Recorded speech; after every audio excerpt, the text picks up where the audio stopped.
Autocracy is a bad thing, whether it's practiced one-on-one in the playground or whether it's practiced by government. And that's why I started to say, wait, I like liberty, I like individualism, I like to be left alone, I like to kind of do what I want to do. And if that's the way you think, then big government and the left is not your answer.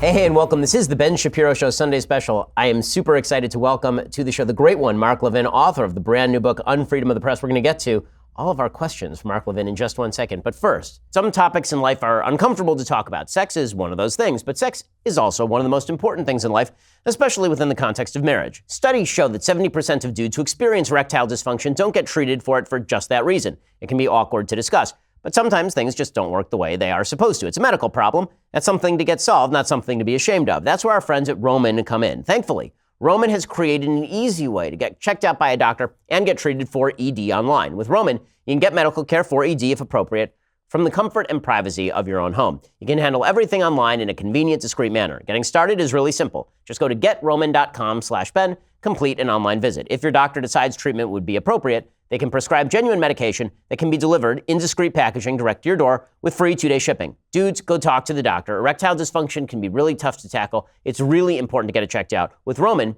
it's easy to connect with a doctor. Just go to GetRoman.com/Ben, get a free online visit and free 2-day shipping. That is GetRoman.com/Ben for a free visit to get started. GetRoman.com/Ben. GetRoman.com/Ben. Go check it out right now. Well, Mark, thanks so much for stopping by. It's a great honor, great pleasure. So we have a new book out, Unfreedom of the Press, where you talk about really the history of the press. And obviously this has become hot topic, probably hot topic number one in the country, given President Trump's use of the phrase fake news so often. So let's talk a little bit about where we are with the press. So obviously you look at the polls, people hate the press, they don't trust the press. Aside from the obvious, which is that the press is left-wing, why do you think that that trust was undermined? Because 20 years ago, people did trust the press and the press was similarly left-wing. You get a lot more competition in the press today. You've got the internet, you've got your show, you've got my show, you've got other platforms that are out there.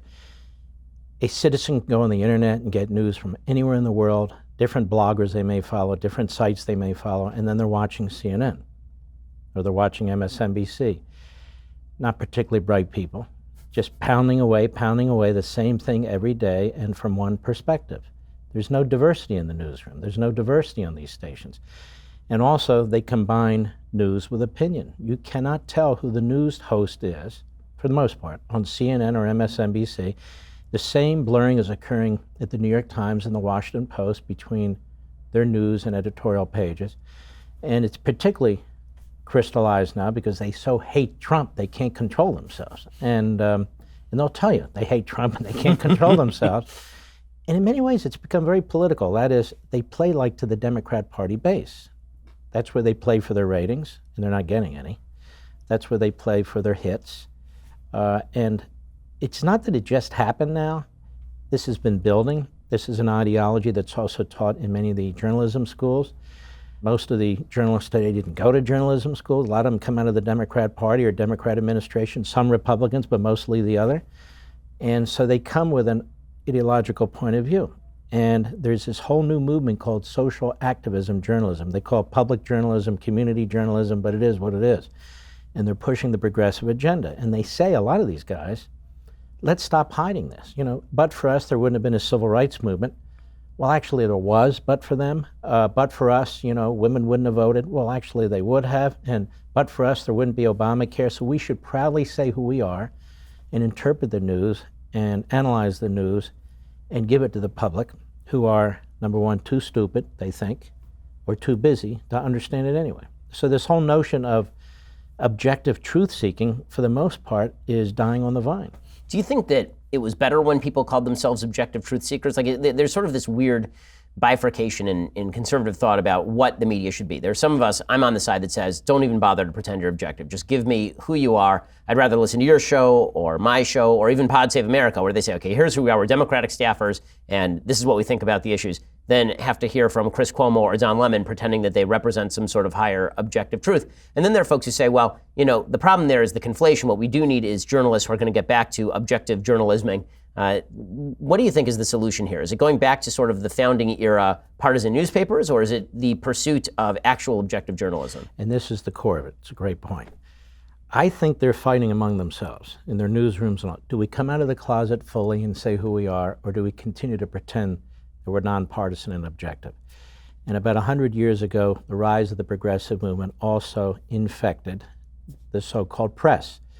We had the party press where they were very transparent. You had papers like the Arkansas Democrat Gazette and the Arizona Republican, now the Arizona Republic.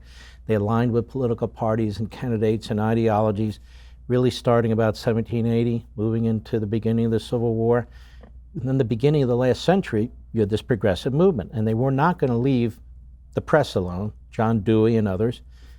And so they decided, we will decide really what the news is.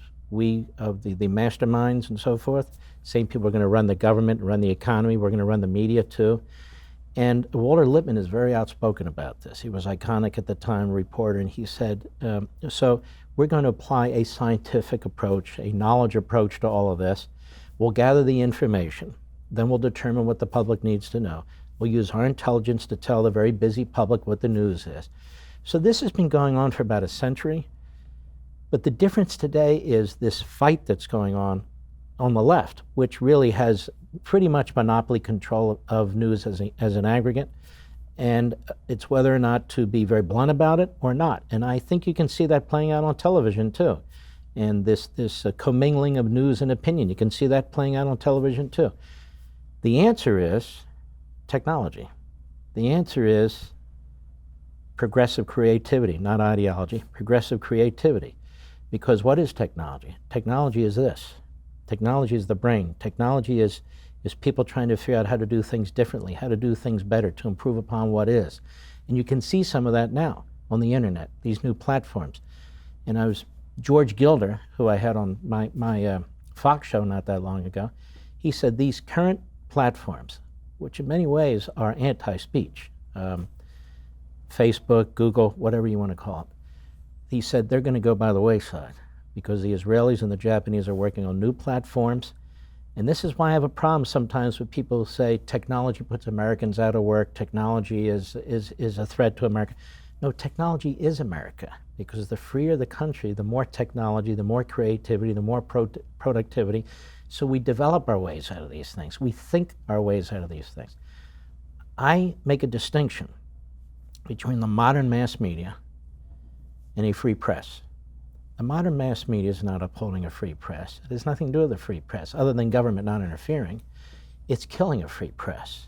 And that's why it celebrates certain people who are really nobodies, like AOC, one of your favorites, or Tlaib, or Omar. These are really detestable people, but the media play them up, the media defend them, and so forth, versus others who they either ignore or they try to destroy.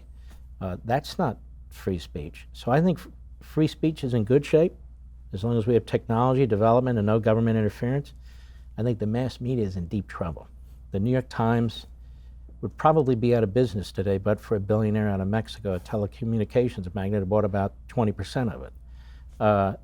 Washington Post would be dead, but for Bezos buying it. CNN's ratings are in the tank, just a matter of time, and MSNBC doesn't have a business plan after Trump leaves.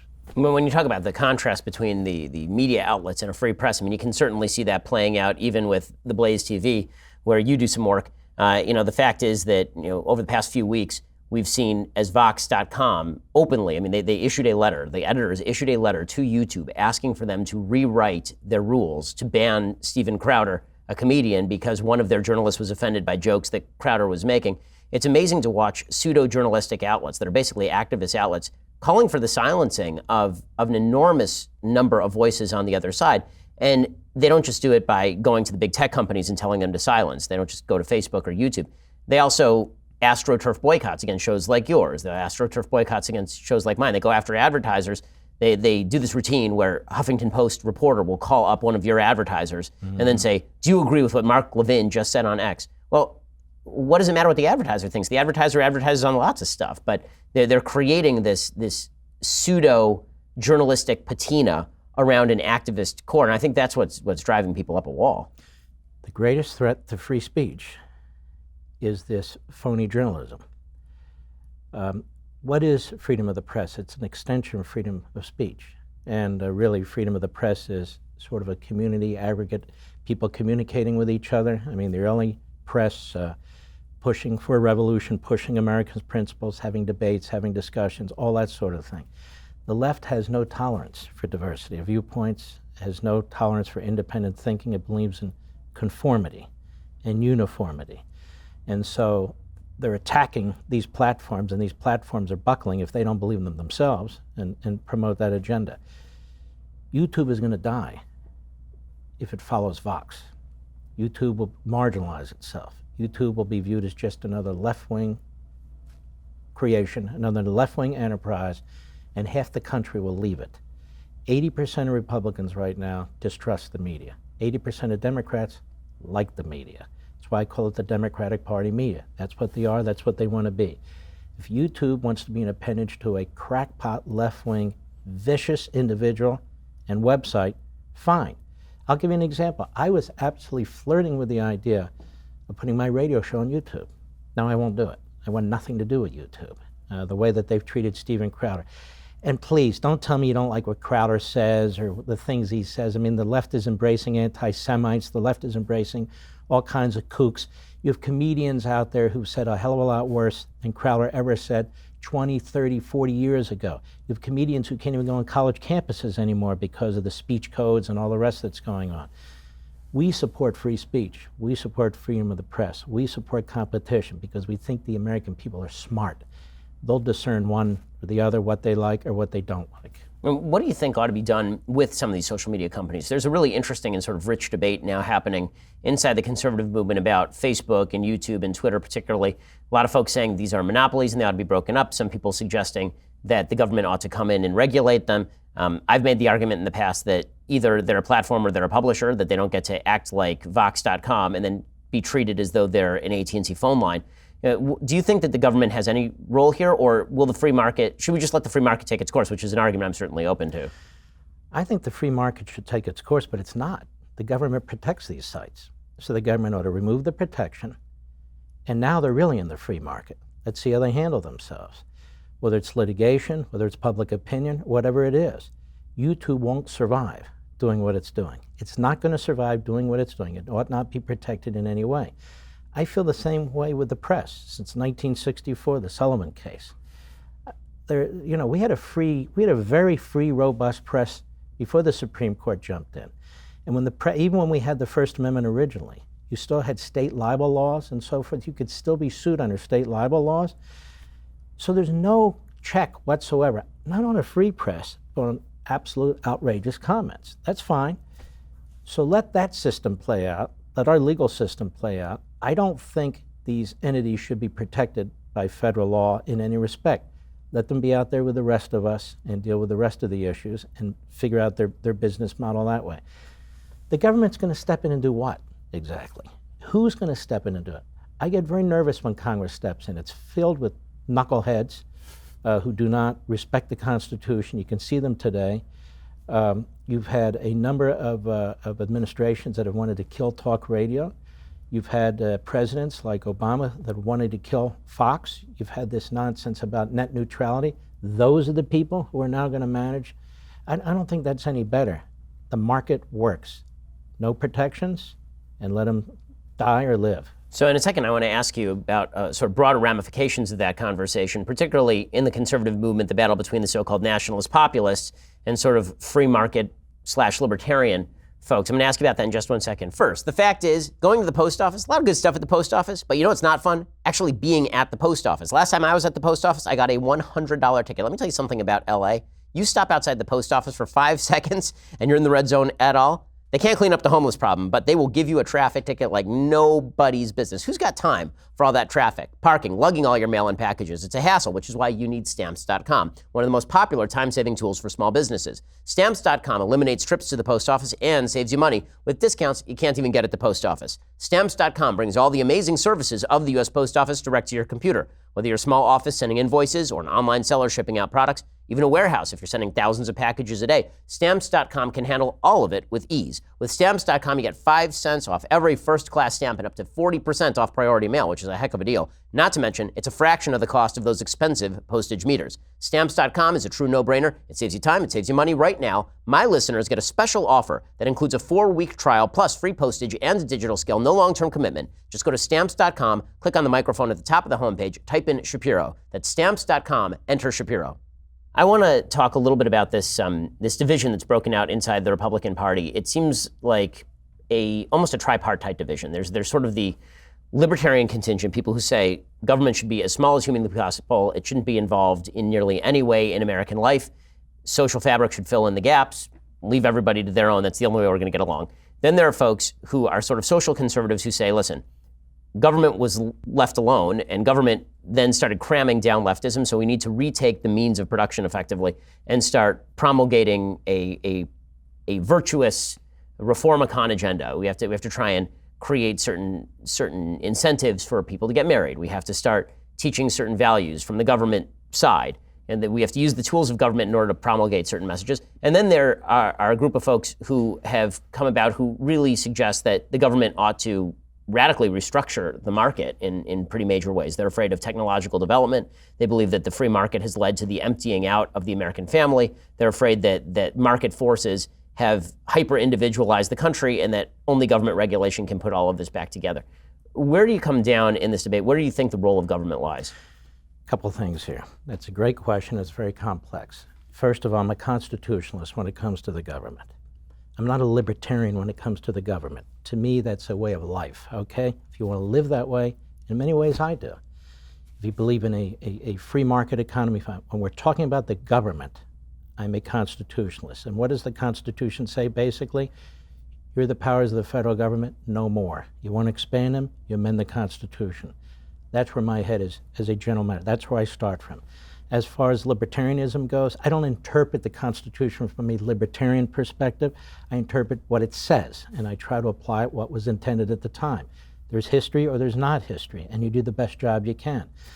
But in terms of libertarianism, I'm pretty much a libertarian when it comes to economic matters. I can be convinced that this matter or that matter, depending on what the situation is, but that's where I start from. I am not a national populist because there's not a dime's worth of difference between national populism of Bernie Sanders and somebody on the right, because I can't define it, neither can they. As a matter of fact, they like to quote each other. They like to embrace each other. It is an odd thing to say that I'm a constitutionalist, but I'm also a national populist. What does that mean? The framers rejected both nationalism and populism. They created federalism. Moreover, they rejected populism because we don't have a democracy, we have a republic. Populism scares the hell out of me. Are you telling me my neighbors get to vote if I have unalienable rights? My neighbors get to vote on my property rights? My neighbors get to make decisions like this? Or if that's not what populism is, what is populism? Are there certain politicians who get to tell us what the American people think and what the American people feel? I don't think so. So what I tell my audience is, look at the Declaration of Independence. That's not about populism. It's not about nationalism. It's about Americanism. There's a difference between nationalism and Americanism. Americanism is patriotic, right? Americanism is supporting our culture, supporting the principles of the revolution. I can't even, the so-called nationalists can't really define nationalism. And yet they tell us they're concerned about the central government and big government, and they're disconnected from the people. Well, how do they think this is going to work? We're going to have plebiscites every week? No. Those same people are going to be making those same decisions in lieu of us, or in lieu of states, or in lieu of towns, or in lieu of families, or in lieu of so forth and so on. So nationalism clearly is not the answer. Populism is ill-defined. That's clearly not the answer. I don't believe in mobocracy. So we have to do a better job, perhaps, of explaining constitutionalism and capitalism and all these things that have made us such a magnificent country. Any country can be nationalist, populist country. But that's not what our Constitution is. That's not what our founding is. So with that said, what do you think that the role of government is? When you talk about the role of government under the Constitution, that really applies to the federal government, obviously. What do you think the role of government, let's say state and locally, ought to be? You're constructing the ideal Mark Levin society. What would government do and what would government not do? Probably be a mix of Idaho, Utah, and Florida. In other words, that is a great question, separate question. Okay, so what kind of state? Like this magnificent state of California has gone to hell. And it shouldn't. the resources it has, the geography it has, the people it has, but the government is horrendous, and you have one-party government. I lived here briefly when the Republicans were in control, which was pretty good, as a matter of fact. I think it was Pete Wilson, and then a fairly Republican legislature. So what is the role of state government? Well, again, I would look at the Constitution to see what the role of the government is there as well. But it has a bigger role than the federal government. It's supposed to have a bigger role than the federal government. Roads, bridges, all this. I'll give you another issue where where people are going to have a problem with me. I don't believe in $2 trillion infrastructure program. I think that's nuts. All that does is featherbed the states and the localities, and they send in a big list, and all it allows is the Democrats to put in about $800 billion worth of non-road stuff and so forth. I joke, in my community, they widened a road from 2 to 4 lanes. Now we have more traffic than ever before because people, there's now 4 lanes. And so so my attitude is, even at the state level, the less government, the better, but it depends. I mean, I want law enforcement. There are other things that the state government does that are important to me. Maybe they should be doing more. Rather than a federal EPA, let's leave it to the state equivalent of the EPAs. When it comes to states, maybe they ought to have more of a say in immigration, particularly if they're on the border, than they should in Washington, D.C., where they're largely unaffected or even benefit from open borders and the politics that comes with that. So I am the belief that states get it wrong a lot. There are some terrible, terrible states, places where I wouldn't want to live, but that's the point, isn't it? I don't have to live there. The United States is a country. Well, one of the things that's been happening, and it's really, I think, a problem, is the nationalization of the locals. So you see this with abortion law particularly, is that I haven't seen a lot of people from Georgia threatening not to go to New York because New York liberalized its abortion law to the ultimate extreme, and yet I'm seeing businesses across the country say that they're not going to do business with the state of Georgia or with the state of Alabama because of their abortion law. Every local decision now becomes a national referendum on the issue itself. It's as though federalism, I think that it's probably dying. It may be well dead. Where do you think we stand in terms of federalism? And if it falls apart, do you think the country can stick together? First of all, I think the Supreme Court has largely nationalized these social issues, and it's very troubling to me. You know, for a lot of people in a lot of communities, they quote-unquote evolve on these issues, like the anti-sodomy laws that was used as an excuse in the 1960s for the federal government for the federal Supreme Court to get involved in a lot of these cases, even though there were only 14 states that had them, and they were dying on the vine anyway. But they always want to use some event to make the case. It's like same-sex marriage. There's no constitutional basis for same-sex marriage. I'm sorry to upset people. That is a state issue. But over time, and you can see it with Lawrence and other cases as they went through, Anthony Kennedy in particular, they worked their way through. They knew they'd be there 20, 25 years on the bench, and they decided to nationalize that issue. And what people need to understand is there's winners and losers when that happens. And a court can change. And they may nationalize an issue you don't like. And it's just hard for me to believe that a 5-4 decision with one justice all of a sudden can determine what a fundamental right is and what a fundamental right isn't, depending on whether the justice votes this way or votes that way. On the abortion issue, my view is that ought to be absolutely a state issue. Everybody knows Roe v. Wade is a judicial joke. Even Ruth Bader Ginsburg thinks it's a judicial joke. If they want abortion on demand nationally, then try and get it through an amendment. If it is that popular in every corner of the country, and if every woman in the country believes in this, then go get your amendment. They don't even try because they can't. Abortion is one issue, but there's a whole host of issues that are being nationalized, centralized, imposed on the American people. And the problem with that is, you're right, it undermines the whole notion of diversity in this country. One of the things that has kept this diverse country together, people with different religions and backgrounds and histories and all the rest, is the fact that you have states that have different approaches. It'd be like the death penalty. If they eliminate the death penalty all across the country, and they may one day, that means the death penalty in states that have them aggressively, like Florida and Virginia, and I might add I have homes in both, thankfully, that will change the landscape of these states. And I think to myself, why is it that we don't leave people in these states alone to make these decisions? In other words, is it because they're dumber? Is it because, no, it's because they don't agree with us. So we're going to force our will on them. And when it comes to the Hyde Amendment as an example, which is a question of whether the federal taxpayer should pay for abortion, we've now reached a point where they're saying we must pay for the abortions, even if we disagree with them. And it's even gotten worse. I think Kamala Harris has made a proposal where she says, like the Voting Rights Act, the federal government should look at it in advance. And I'm going, whoa, whoa, whoa. This is tyranny. And it's close to fascism, quite frankly. So federalism, which allows mobility, which allows diversity, is the glue that keeps the country together, ironically enough. Centralization, uniformity is what tears us apart and will destroy this country. Yeah, I also noticed that Kamala Harris proposal, and I thought exactly the same thing, talked about it on my show. It feels like what's happened is that all authority has now been sucked up to the federal level and then delegated from the vestigial organ that is the legislature over to the executive, which basically runs like a dictatorship regardless of which party is in charge. It's though the bureaucracy does everything. You know what's interesting about this? Meanwhile, they're out there with their sanctuary cities. So they don't always support federal control. And so it really is the ends justifies the means for the left. They'll talk about free speech for Nazis marching in Skokie, and then they'll try and shut down Steven Crowder because they don't like his speech in particular because he's effective. But really, do they really believe in the vote? They say every vote should count. They believe every vote should count when they win. They don't believe every vote should count when they lose. Then they turn to the courts, or they turn to the bureaucracy, the unelected parts of the government, to impose their will. If the President of the United States says, you know what, I'm going to get rid of DACA, and then we have a federal judge appointed by Obama says, no, that's the law. No, it's not the law. It was the Department of Homeland Security issued that ruling, or that rule. So how is that law? One president is the law, and the next president can't remove that law? You can see it in the immigration field, you can see it in the environmental field, and so forth. So for the left, it is pushing towards their ideology, their utopia, which is really hell. And if it's federalism one day, great. If it's central government one day, great.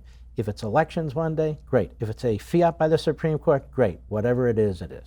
Do you think that the country is going to hold together? Because, I mean, I talked recently with Barronelle Stutzman, who owns Arlene's Flowers up in Washington State. She's basically being shut down because as a religious person living in a liberal state, she's being forced to cater same-sex weddings or they're going to shut her down. And I was talking with her lawyer, and one of the things that I said is, I don't even understand why this is a freedom of religion case. This seems to me like this should be a basic freedom of association case, meaning, why do I have to serve anybody? And of course, the answer is that we have broadened out the provisions of the Civil Rights Act to include pretty much everything now. So the government instituted segregation, and then the federal government came in and said, how about this? How about we not only overrule the states on this stuff, we also inject ourselves into private businesses and then control that top down. How can the country stick together under these circumstances? I think aren't we all just going to end up in areas where we agree with each other? It's going to be more difficult. There's no question about it, because you're attacking one of the strengths of the country, which is, the left likes to talk about diversity, but they don't support diversity. It is their way or the highway, whether it's cake cases or whether it is what we've been talking about and so forth. And this is a problem, and I'm not sure how to fix it. And I'm not sure if it can be fixed, but we need to keep talking about it and keep exposing it, because more and more people are going to feel like they're not part of society. It's also destructive of the culture. What is it exactly? Where exactly do they want to take us? I always say, we have our Constitution. That's our blueprint. What's their blueprint? Where's their blueprint? When does this end? How do we know that we have utopia? When will we know that we've achieved paradise? And this is one of the things I wrote about in my book, Ameritopia, in the first chapter, which is they never are wrong. That is, we just haven't tried hard enough, or we haven't had enough resources, or people are just too intransigent, or the wrong person was running it. It's like Obamacare. I thought Obamacare was going to deliver everything we wanted. Nobody even talks about Obamacare anymore. It's now Medicare for all, which is single government, iron-fisted, Soviet-style health care from the top down. Milton Friedman once said, that's why I'm not a national populist, he once said, most of the problems we have is with big government. He said, we have problems in our lives and problems that are, but the big problems we have mostly are with government. And I agree with that. And so people who believe there ought to be more of it, I just reject it out of hand. So obviously President Trump, controversial figure, not just now, but was in 2016. You voted for him, you supported him. You didn't support him in the primaries, obviously. I supported Cruz in the primary. Right, and you and I had many discussions over the course of the election cycle, specifically on this issue. I think that, you've said you'll vote for him in 2020. I've said that I'm highly likely to vote for him in 2020 as well at this point. What do you make of his overall performance? What are you happy with and what are you disappointed with? I'm happy with a lot. And as a conservative, there's a lot he's done that I actually like. I look at the courts. I strongly support what he's trying to do with the courts. I look at our ally Israel. He's done things that I don't think any Republican would have done when it comes to the state of Israel. They've talked about it, but he actually did it. I like what he's doing with our military. He's trying to strengthen our military. I like his support for law enforcement. Law enforcement isn't always right, but they've been brutalized over the last 10 years, and he's making it clear that he, as a rule, stands with law enforcement. Spending is completely out of control. But, the spending bills come to him. And unfortunately, even when we had Paul Ryan in the House, I think Mitch McConnell, my opinion, has been a disaster when it comes to the budget. I'm not a great fan of his. And the president has to make a decision. Sign it because he's worried about the military, or veto it. I would have vetoed it, but I'm not president. So I disagree with that. I think there needs to be something done and done fast because I think the debt is a massive issue in this country. When it comes to tariffs, I don't agree with them, except in two cases. China is number one. China is the enemy. I don't think there's any question about this. In the South China Sea, its provocations in Africa, where it's building bases, its provocations even in our own hemisphere. It now controls both ends of the Panama Canal. That was one of the things that Ronald Reagan was very concerned about, the Panama Canal. It's got killer satellites up there now. We don't, because Obama wouldn't fund them. China is a grave threat, every bit as dangerous as the Soviet Union, and they're getting worse and worse and worse. So I support tariffs, not because I believe that somehow there's this imbalance of trade, because I don't think people understand what that means. It doesn't count like money that flows into this country. And a very, very successful country needs raw materials and other things from other countries. So we import them. Why? To satisfy my needs, your needs, everybody's desires. That's the way the cookie crumbles. So the reason I support these tariffs is I want him to do to the Chinese economy what Reagan did to the Soviet economy. Now it's going to cost us too, because as you and I both know, tariffs are a tax on us. But also, it limits their ability to ship things to us. So I'm not doing it for economic purposes because I think it's so smart. And Mexico, I may be in a minority on this too, a 5% tariff there. Mexico has an obligation, I think too, or the president has an obligation to secure that border. He's done everything he can. When you have Democrats who are of a different mindset, who are not going to allow him to do anything, and Republicans, when they control both houses, they did nothing about it. When you see that we're going to have 1.1 or 1.2 million illegal aliens in this country, the cost of these border states, and California's a border state, the cost of these school districts, law enforcement, these hospitals and so forth. I remember when I was in the Reagan administration, all the way back then, they were saying, we're being overwhelmed. Now imagine today. We are really overwhelmed. I think it's important, and I look at history, as you look at history. And is Trump really doing anything truly outrageous? When Dwight Eisenhower was president, he's considered sort of a moderate Republican president and so forth. He had Operation, I didn't name it, he named it, Wetback.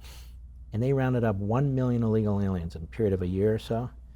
And it was school buses and trains and trucks, and moved them into the interior of Mexico and so rounded them up. He didn't care about, you're going to round them up? He said, yeah, actually we are.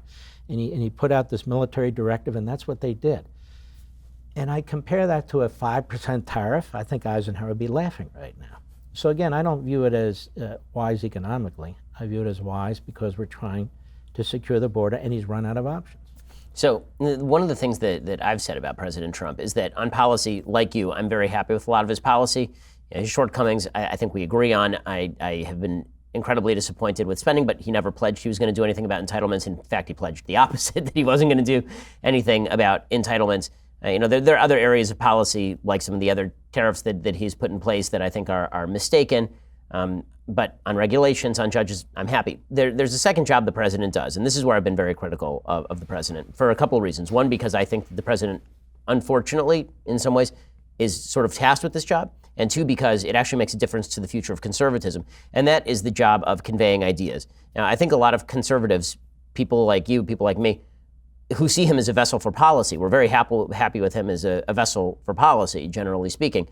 The idea that he is promoting conservative ideas, I will say on the mild end, I have been disappointed with that, especially because the guy does have a unique capacity to draw cameras. I mean, the ability to draw a spotlight for him is unbelievable, and yet the sort of material that he puts out into the public view is rarely conservative.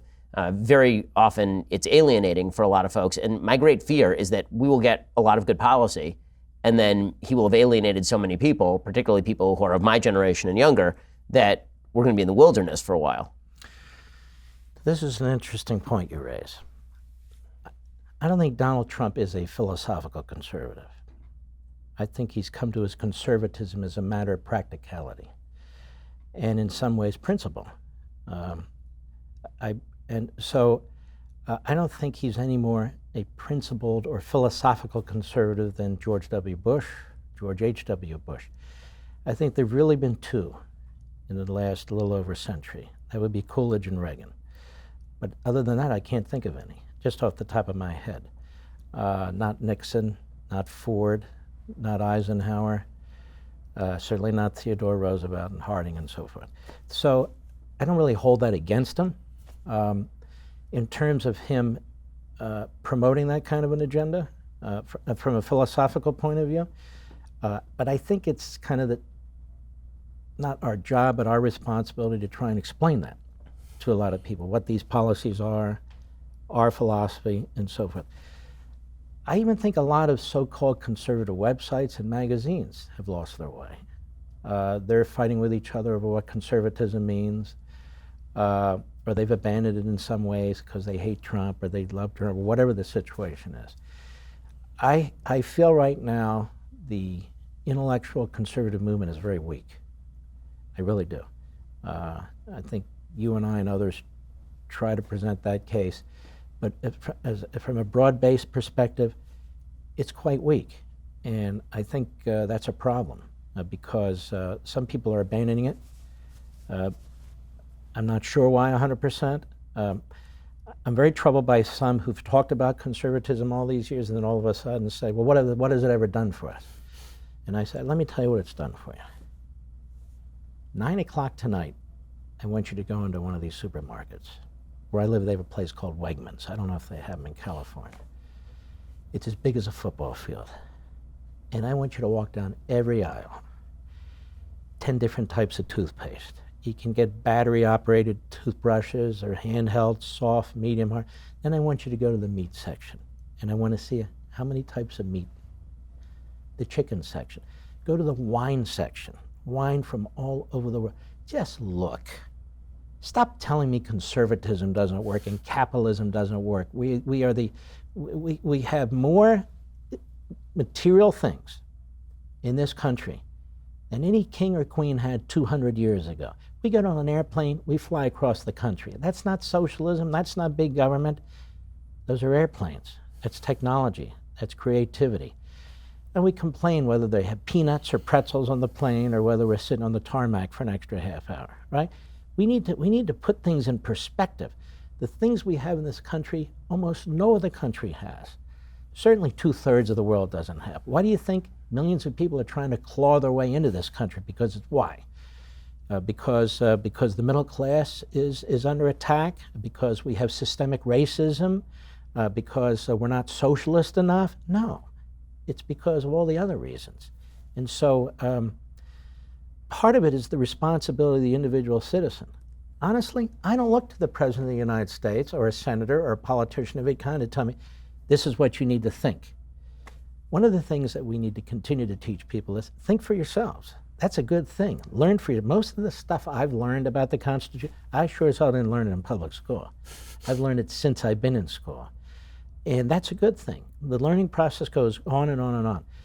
But not again. The first chapter, Liberty and Tyranny, I say one of the reasons why we don't really appreciate liberty is because we're surrounded by it. And one of the reasons we don't appreciate what we have is because we're surrounded by it. And so we get caught up in really stupid arguments, stupid things. I'll give you an example. Last weekend, the whole debate on cable TV was over the word nasty. When the president said nasty, referring to comments that the princess made, I've got 3 days of this stuff? Is this a joke? Did he mean she's nasty? Did he mean the stuff that she said was nasty? And I'm thinking, media is nuts, or they are nuts. Our focus is so off. And then we had D-Day, the anniversary, the 75th anniversary the other day.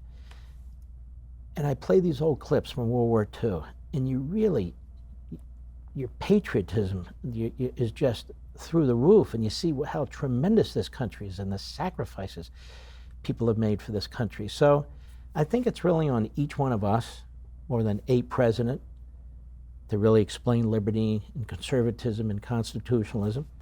And this president doesn't do that anyway. Most presidents don't do that. Like I said, I can think of 2 who basically did. But I will say this strongly in support of the president. He doesn't preach the other, too. How rotten America is, how racist America is, the wage gaps in America. I mean, people can't get health care in America. So he's not one of them. And so at his core, I know he loves his country. I do wonder still about the possibility that his personality alienates a lot of people. It's interesting. I speak to groups of older Republicans and groups of younger Republicans a lot. And when I critique the president in front of older Republicans, they start to get a little uptight. They start to get a little upset because I'll say what I think of his character, and frankly, it's not complimentary generally. And then I'll say, and I love a lot of his policy, and I'll vote for him. And a lot of older folks get a little upset with this. And if I say it to younger people, it's the only reason they would even consider voting for Trump is because I'm saying to them what I think they believe too. And what I've said is I think the reason for that is when you're older, you basically look at politicians and maybe you have the perspective, okay, well, listen, he's a guy, he does stuff I want, good, what do I care what he does, what he says? And when you're younger, you spend an awful lot of time considering what other people think of you. And so how you view President Trump has now become a lens that other people view you with. So if you're 21 and you say that you like President Trump, or that you're voting for President Trump, people immediately go to, well, that's because you're a terrible person who supports everything about him. And so the only way to talk to a lot of those folks is to say, okay, I like some of the stuff he's doing, but am I going to justify how he treats women? That's not a thing I'm going to do. Well, what's interesting about that, and I've thought about that. Some of the most foul-mouthed comics appeal to younger people and not to older people. Some of the lousiest movies, raunchy, appeal to younger people and not to older people. One of the things I write in this book is I address this issue of character. And in this context, how the press covered it, but let me address it in your context. Since Donald Trump's been in the Oval Office, I don't know of a single hint of immoral conduct. Not a hint of immoral conduct. When John Kennedy was in office, it was constant. When Lyndon Johnson was in office, it was constant plus. And the media covered it up, but it was all known. So we can look at the life of somebody and all these very, very imperfect people, but since he's been president in terms of his conduct in the Oval Office, we haven't had any intern problems, there haven't been any whispering, none of that kind of stuff. So I want to point that out too. Maybe it's the way he speaks and tweets, and people say, I'm not used to that, and so forth and so on. And people cringe. But here's another thing I'll point out. He's been called Hitler by the media. He's been called Stalin by the media, a white supremacist, a racist, an anti-Semite. He's been called all these things by the media. He's never called anybody any of these things. Now, he'll say, like with Nancy Pelosi, a horrible person, and Nancy, I happen to agree with that, by the way. A horrible person, a nasty person, or this, that, and that. Oh, you're presidential. You shouldn't act that way. But, he didn't have a honeymoon, a 100-day honeymoon. The transition between one administration and the other, it seems like the Democrats didn't really want to transition from one administration to the other. So to me, I see this battle that's going on now as a constitutional battle, as the Democrats wanting to remove a man who they never wanted in office in the first place. And they're not very good at poker. They showed, look at my hand, and this is where we're going to push the whole time, whether we can ride Mueller, whether we can ride impeachment, whatever it is. And so maybe it's me as a Philadelphian. Maybe that's the instinct. Maybe this way I was. I don't like that kind of stuff. So when you're trying to remove a duly elected president and disenfranchise 63 million people, the tweets are very secondary to me. I don't know how other people feel, young people feel. It's like, it's okay, all hands on deck. That doesn't mean everything that's done, I agree with that. You know, my show too, and I explain where I agree and don't agree. But it means this is a top issue. If you're gonna remove a president, or try to remove a president, based on the arguments you're making, that is damaging to this country and it's damaging to the Constitution. So if he calls Nancy Pelosi horrible or talks about somebody's looks because they've talked about his looks, it almost at this point, it just bounces off me. So let's turn to the other side of the aisle. So we're approaching 2020, a lot of speculation about who the Democratic nominee will be or whether President Trump wins re-election. So first, let me get your odds on whether President Trump wins re-election at this point. Obviously, all the smart folks, including me, had Hillary Clinton winning in 2016. That's what the data sort of suggested. Not sort of, largely, almost entirely suggested. And now I'm not betting on anything ever again. I lost $10,000 in that election, so I'm out of the betting on politics business. If you have to estimate the president's chances in 2020, where do you put those? First of all, in fairness to you, even his campaign wasn't sure he was going to win. So I don't know, and I'm not trying to duck. It's going to be very, very tough. I saw polls, but it's really early for polls, but still, they're taken and people look at them. In Michigan and Wisconsin, he's double digits behind Biden and Bernie Sanders. And I look at politics almost as military operations in terms of getting votes, sneaking up, hitting them where they're not ready, stuff like that. They weren't ready for him in Michigan and Wisconsin. They didn't campaign in Michigan. Now they've got teams of people in these heavily blue-collar union states because they don't want to happen what happened before. They're targeting the suburbs like they never targeted the suburbs before. But the president has a pretty damn good record on the economy and on other things as well, national security, that he can run on. And one of the things he is also going for him would be his opponents. I mean, let's be honest, 90% of them are nuts. They're just absolute crackpots. And Bernie Sanders, I mean, you can only hide, I'll say, from your Marxism for so long. He's got a 50-year history. He's an old red from Brooklyn. You and I, we're well familiar with who he is. Joe Biden, I mean, Joe Biden is the bubble man. They try and protect him as much as he can from himself because he says dumb things because he's not particularly bright. And in fact, Obama at some point may endorse him, but even Obama won't endorse him now. When George H.W. Bush was running and was challenged in the Republican primary, I think by Pat Buchanan and so forth, Ronald Reagan endorsed his vice president. Obama won't endorse his vice president. Well, you know, we got to take notice of that. And look what he just did. He flip-flopped on abortion. Now, abortion's a fundamental issue. Okay, well, I don't want the government to fund it. Then he takes heat for 48 hours. Okay, I mean, I do want the government to fund it. After 46 years. Yeah, it's incredible. So I don't know what to make of this election. I really don't. I'm very, very hopeful Trump wins re-election because if he doesn't, it's going to give further motivation to our media to continue to do what they're doing, which I think is very destructive of this republic, let alone freedom of the press. It's going to continue to motivate the kook left in this country and their crazy agenda, which would fundamentally change the country. You know, as I think about this question, you know, early on before our country, the colonies, the press, they wanted to fundamentally transform government. That is, you know, the monarchy, they wanted representative government, limited government, so forth. The progressive movement likes government. They want to fundamentally transform man and fundamentally transform the civil society. That's the great difference. And whether the president is making that statement or not, he's the man we have to defend one kind of a society, and the Democrats are pushing another kind of society. And they know what they're doing. I don't mean they know the specifics of the plan. They know where they're pushing us. They don't have a plan for us to show us the plan. They're never going to. But that's the direction they're pushing us in. And so I don't know who's going to win, but I'm going to be full-throated for this president against any of their nominees. I don't even see a so-called centrist running.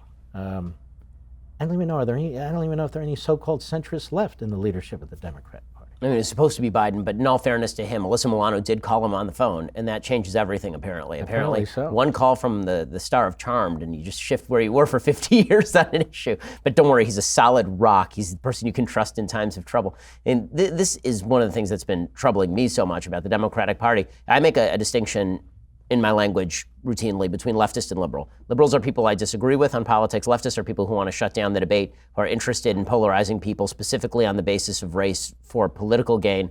And it seems like the left has taken over completely the Democratic Party. It's interesting. I was watching with my wife an old movie the other night, a movie called Born Yesterday with Judy Holliday and Broderick Crawford. And the movie is from 1950. It's an incredibly patriotic film. I mean, the entire film is basically William Holden showing Judy Holliday around the city of Washington, D.C., and he brings her to see the Constitution and the Declaration of Independence. They go to the Jefferson Memorial, and he's telling her all about the wonderful founding philosophy.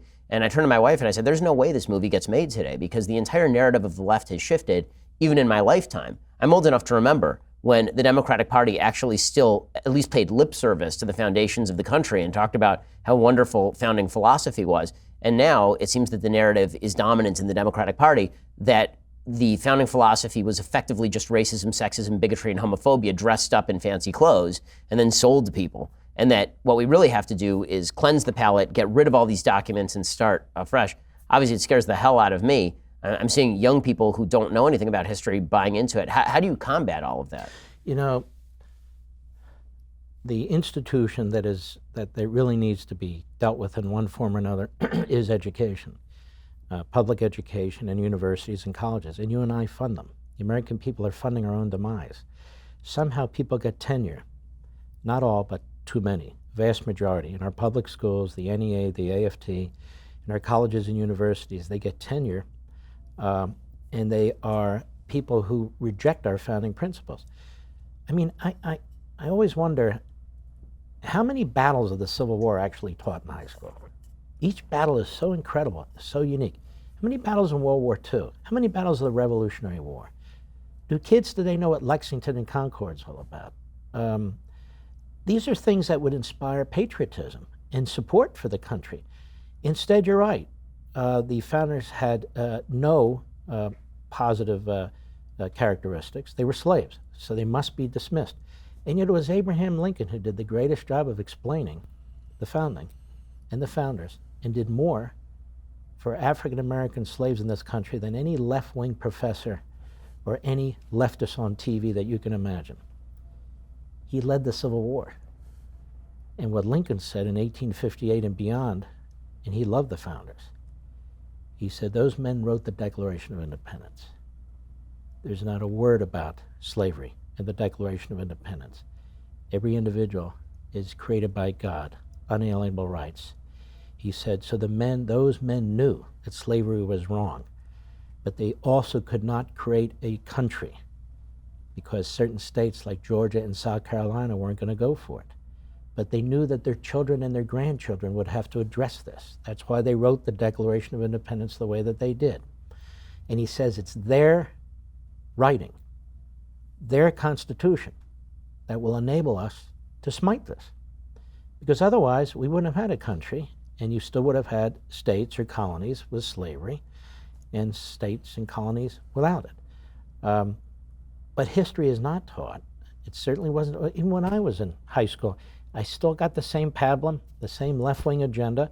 They have managed, the progressive movement, to really control ideologically virtually every instrumentality of our culture right now. And that's why we have these culture wars.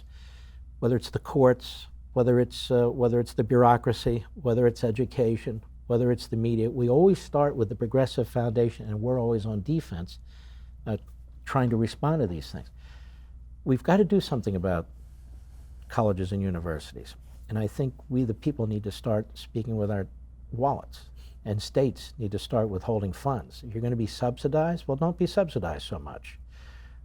Make sure when you send your kid to college, if you're involved in that decision, that you don't send them to an indoctrination mill.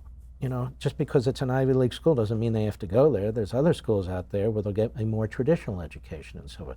But this is something I've been thinking a lot about. Maybe one day I'll write about it and give it more focused thought, but it is a huge, huge problem. I mean, so you spent an entire lifetime basically trying to educate people about all of this stuff. You've written a bevy of philosophically linked books and going all the way back through American history. So if you had to kind of give a beginner's reading list for people, you're the history professor now. So what are the books that you would recommend, aside from your own, to young students who are maybe interested in this stuff, kids who are 10, 11, 12 years old, who are first getting introduced to American history? Well, I would do it the way I did it, which is there wasn't one book or one author. If I would read a book and they would refer to the Stamp Act or something like that, I'd go read the Stamp Act. And we have, it's right at our fingerprint. I'd go to the Avalon Project and look at original documents. They're out there, and I would do those sorts of things. So there's certain professors I like, certain books I like, but what I would encourage people to do is go do it yourself. It's actually entertaining. It's actually interesting. So if you want to learn about the press, you could take a book like mine. I have over 400 endnotes in there. The reason I do that is so you can look at the endnotes and go look yourself. There were historians at the time. Ramsey is an example most people have never heard of before. He was a real-time historian about the Revolutionary War, which is why the later progressive historians attack him, because they want to change the history of America from a battle over government to a battle between classes, which is what they do. So I would suggest that people go look at the original document. You don't need people to explain the Declaration of Independence to you. Read it. You don't need people, well, you might help you with the Constitution, but first read it.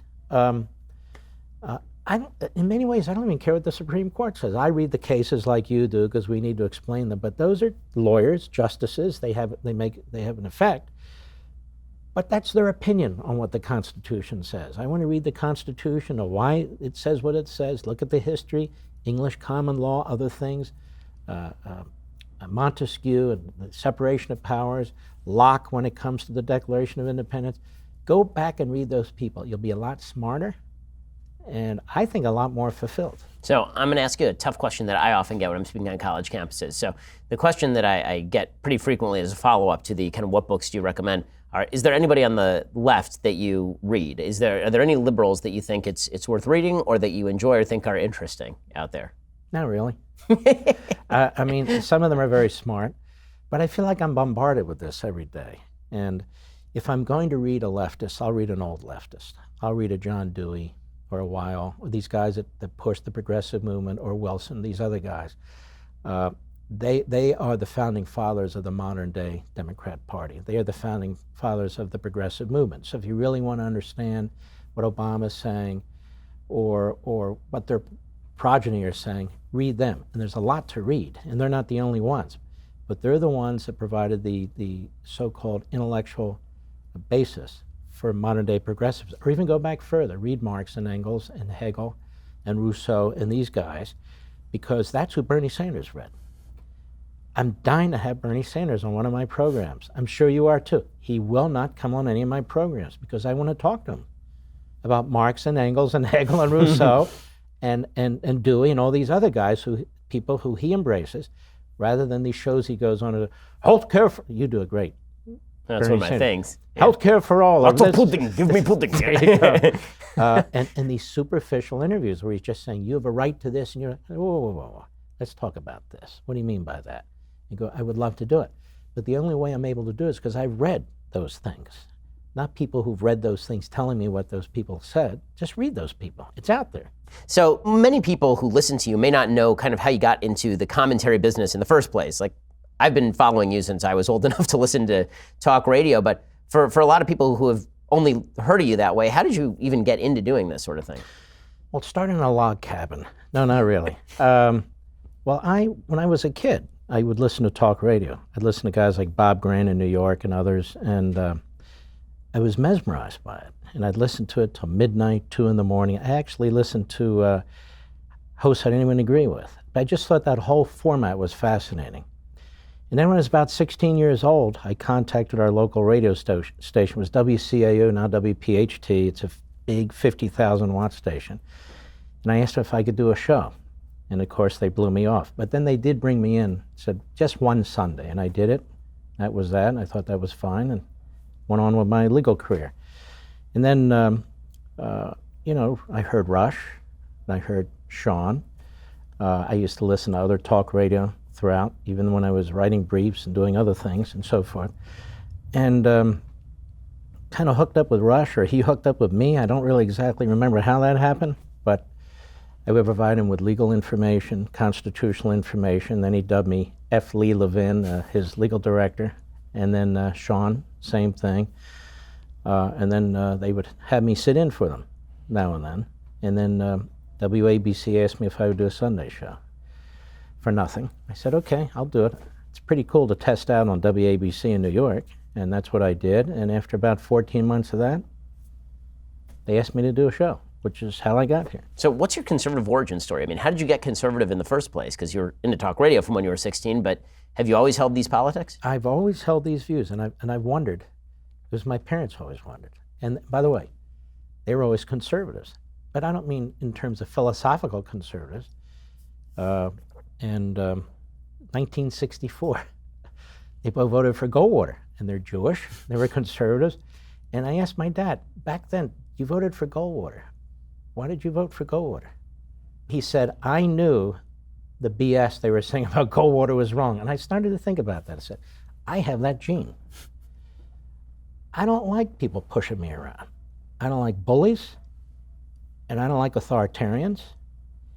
And that's what the left is all about, bullies and authoritarians. So I don't like being pushed around, whether it's a regulation, a tax, a government talking down to me, a government telling me I can't think for myself. And by the way, I think this is how we appeal to younger and younger people, because I don't think they like it either. So it's not so much anti-authority, it's anti-authoritarianism. And so in other words, what I'm saying is, autocracy is a bad thing, whether it's practiced one-on-one in the playground or whether it's practiced by government. And that's what I think that's what I reject. That's why I started to say, wait, I like liberty, I like individualism, I like to be left alone, I like to kind of do what I want to do. And if that's the way you think, then big government and the left is not your answer. Okay, so in a second I want to ask you one final question. I want to ask you for your top 5 presidents and your bottom 5 presidents, because it's kind of a fun thought experiment. But if you want to hear Mark Levin's answer, you have to be a Daily Wire subscriber. To subscribe, head on over to dailywire.com, click subscribe. You can hear the end of our conversation over there. Well, thank you so much for stopping by. This has been a blast. It's great to see you. God bless.